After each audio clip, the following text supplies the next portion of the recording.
Vous souhaitez aider notre chaîne? C'est très simple. Le lien pour devenir un soutien sur Patreon se trouve dans la description. De plus, abonnez-vous à notre chaîne, aimez et partagez nos vidéos avec vos amis et laissez votre commentaire. Ainsi, vous contribuerez beaucoup à la diffusion de la parole de Dieu.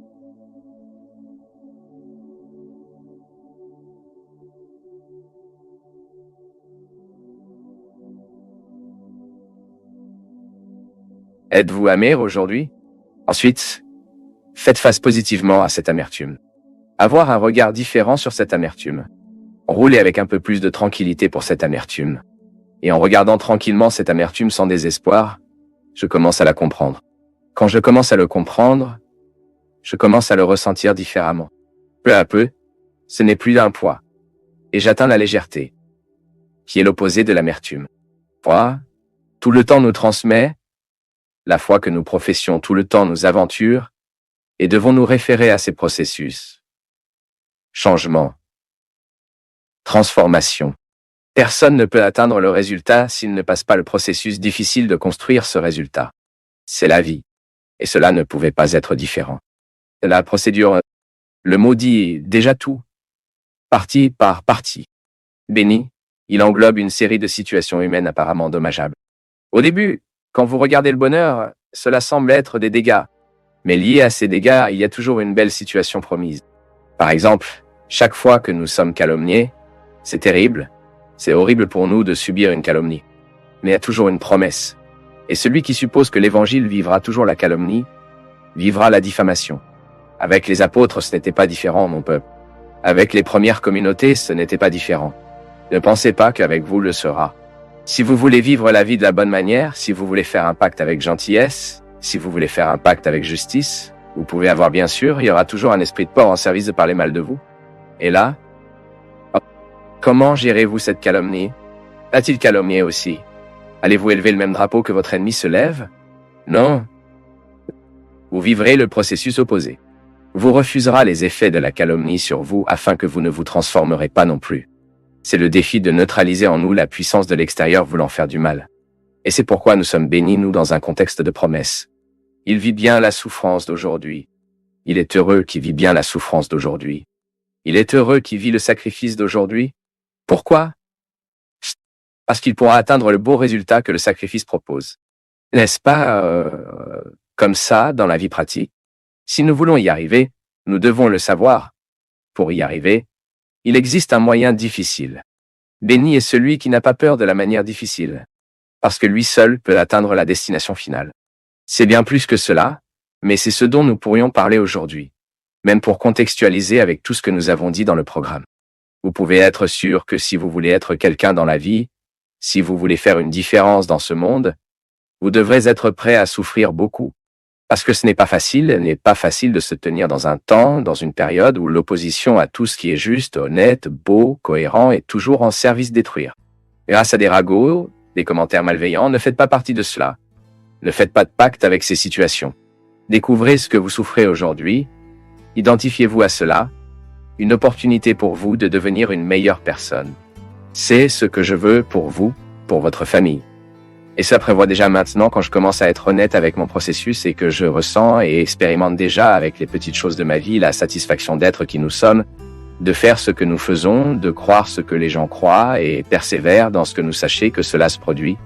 Au cours des derniers jours, je préfère être seul qu'avec les gens. C'est normal? Qu'est-ce qui est normal, ma fille? C'est vous pour comprendre que ce concept de normalité est très étrange, car il s'agit simplement d'identifier si votre besoin de solitude s'étend trop. Parce que tout le monde a le besoin de solitude. Soit dit en passant, je suis terrifié de ne pas avoir mon espace de solitude. Tout le monde en a besoin, non? Vous avez ce moment, non? Ce moment-là, vous êtes seul, que vous n'êtes regardé par personne, afin que vous puissiez être pieds nus, que vous êtes un pyjama à l'intérieur, que vous êtes à l'aise. C'est votre espace. Parfois, à l'intérieur de notre maison, nous ne pouvons vivre la vie privée. D'abord à cause d'un espace physique. Parfois, vous dormez avec 2, 3 personnes dans la même pièce. Alors, à quelle heure êtes-vous seul? Juste au moment où vous allez aux toilettes? Et pourtant, si la maison a une seule salle de bain, dans un petit moment, quelqu'un se heurte la bouche. Oh, ça prend. Il y aura combien de temps là-bas, non? Alors, comment allez-vous créer votre vie privée? Je me souviens qu'à la maison, nous n'avions pas d'intimité. Non? La confidentialité est riche, car nous n'avions même pas de maison qui pourrait nous donner de l'intimité. Ainsi, ce manque d'intimité dans notre contexte familial doit être corrigé autrement.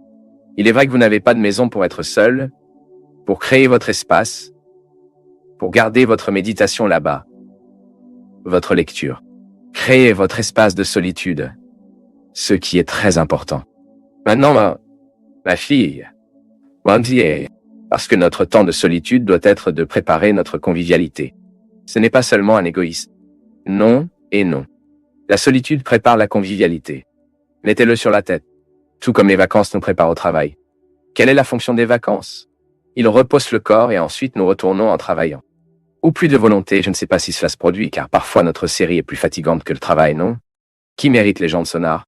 Et parfois, si souvent ce besoin de solitude, c'est une fatigue, une incapacité qui est souvent née de la nôtre, une incapacité de notre façon d'organiser bien la vie. Je pense toujours qu'il y a toujours un détail dans notre vie qui peut être modifié. Parfois, nous espérons que de grands changements se produiront. Non, de grands changements ne se produisent généralement pas. Non. Ou si cela se produit, c'est très surnaturel. La chose naturelle est que vous avez la possibilité de changements mineurs. Si je vous dis que les grands miracles se produisent dans notre vie tous les jours, non, ils sont petits. Maintenant, une chose est certaine. Cela arrive. Cela dépendra de notre sensibilité pour ouvrir les yeux pour réaliser. Cela dépendra de ce que nous pouvons voir. Vous avez de nombreuses possibilités avant vous. Vous ne les voyez peut-être pas tous. Commencez par ceux que vous voyez. Soyez honnête avec ce que Dieu vous donne. Plusieurs fois, nous demandons à Dieu une série de choses, mais il a déjà donné ce dont nous avons besoin. Mais nous ne savons pas comment reconnaître.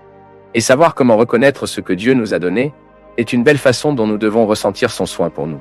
Commencez à changer votre vie. Commencez par de petites choses. L'autre jour, et ça a commencé simple, a commencé une promenade qu'elle faisait tous les jours le matin. Chaque jour ne peut pas être de lundi. Ce doit être une attitude qui implique notre vie, qui nous discipline. Et ensuite, nous savons tous où nous devons changer.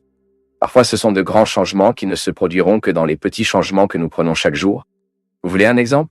Rendez-vous à votre tiroir. Jetez un œil à tout ce que vous gardez là dans votre chambre. Il y a beaucoup de temps pour le jeter. Et parfois, nous continuons à réfléchir. Et si demain j'en ai besoin? Mensonge?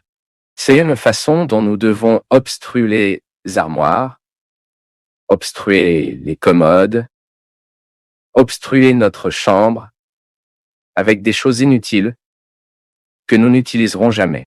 C'est une belle façon de rendre l'environnement plus propre pour donner à la qualité notre vie. Des poids qui sont à l'extérieur, qui se trouvent à l'intérieur des tiroirs, qui se trouvent dans les armoires, mais des poids qui sont ici aussi en nous, les rangs, nous devons parfois jeter. C'est une belle façon de laisser Dieu prendre soin de vous, jetant ce qui ne mérite pas d'être conservé. Père Fabio, quand puis-je considérer ma confession incomplète?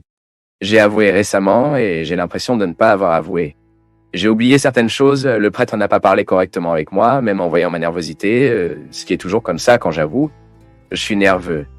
Les péchés que j'ai oubliés sont pardonnés? Comment faire une bonne confession? Ma fille, le sacrement, c'est vraiment la confession, c'est que vous dites au péché. Souvent, les gens confondent la confession avec les conseils. Ce n'est pas vrai. Dans la confession, il y a une petite exhortation, un petit conseil, mais nous ne pouvons pas confondre conversation avec la confession. La confession est de dire les péchés et de recevoir l'acquittement. La direction spirituelle est autre chose. Même parce que le prêtre, s'il vous écoute dans la confession, et que vous faites une direction spirituelle, il ne peut même pas commenter beaucoup à cause de la confession que nous avons. Il ne s'agit pas de commenter avec les autres, de ne pas commenter avec vous-même, ni même de revenir à la conversation à un autre moment. Quand le sacrement est-il efficace? Une confession, elle est bien faite car vous pouvez ressentir l'efficacité du sacrement. Autrement dit, vous internalisez réellement le pardon reçu. Mais cela ne dépend pas du prêtre, de ma fille. Cela dépend de votre regret, même parce que le seul péché ne nous soulage pas souvent. Ce qui nous soulage vraiment, c'est le regret. Nous avons donc souvent, sans regret. Cela n'aura donc pas de répercussion en vous. Parce que vous n'avez rempli qu'une obligation formelle de raconter le péché au prêtre et que vous y êtes resté. Qui pardonne, c'est toi. Il ne sert à rien de vous pardonner si vous n'avez pas vécu votre réconciliation. Et cette première étape de la confession est très importante. J'ai besoin d'aller à la confession déjà réconcilié. J'ai besoin d'aller déjà réconcilier avec ce que j'ai fait de mal. Alors, si je blesse quelqu'un avant de m'avouer, j'ai déjà besoin d'avoir organisé cette situation maladroite. J'ai déjà besoin d'avoir demandé mon pardon à qui je me blesse. J'ai déjà besoin d'avoir retourné ce que j'ai volé. J'ai déjà besoin d'avoir corrigé ce que je n'ai pas pris en compte. Parce que lorsque je vais chez le prêtre, je ne recevrai que le pardon que Dieu m'accordera. Mais je me suis déjà donné. C'est très intéressant parce que nous n'allons souvent pas bien dans la vie, ce n'est pas parce que l'autre ne nous a pas pardonné. Ce n'est pas parce que l'autre nous a blessés. Non. Le pire ennemi que nous puissions avoir dans la vie n'est pas à l'extérieur. Il est ici en nous. Ainsi, lorsque nous ne vivons pas cette première étape de la réconciliation, nous aurons la difficulté de pouvoir vivre l'efficacité ou ressentir l'efficacité de la confession et du pardon que le prêtre nous donnera. Alors ma fille, me repentis avant de l'avouer. Cherchez cette réconciliation intérieure avant de vous dire ce que vous avez fait. Même parce que je comprends particulièrement que la rencontre de la confession est presque un processus thérapeutique. Nous aidons à vivre, à emballer le puzzle qui est désordonné dans le cœur de l'autre. Je n'ai pas le pouvoir de déplacer les pièces. J'ai le pouvoir d'aider à gâcher les pièces. Mais le premier mouvement, qui le fait, est la personne qui doit se réorganiser. C'est elle qui vit le moment de déconcerter. Il y a toujours une inconnue dans tout le péché. Le péché nous déconvainc. Le péché nous retire de la plombe. Alors la confession a le pouvoir d'aider à reprendre ce processus. Mais tout d'abord, vous devez vivre cette réconciliation.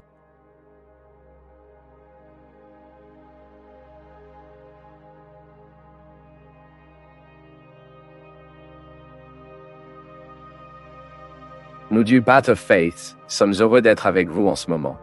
Partagez vos perceptions sur le sujet d'aujourd'hui dans les commentaires, montrez votre soutien en aimant la vidéo et partagez-la avec vos amis. Abonnez-vous à la chaîne pour rester connecté avec nous et ne pas manquer nos nouvelles vidéos.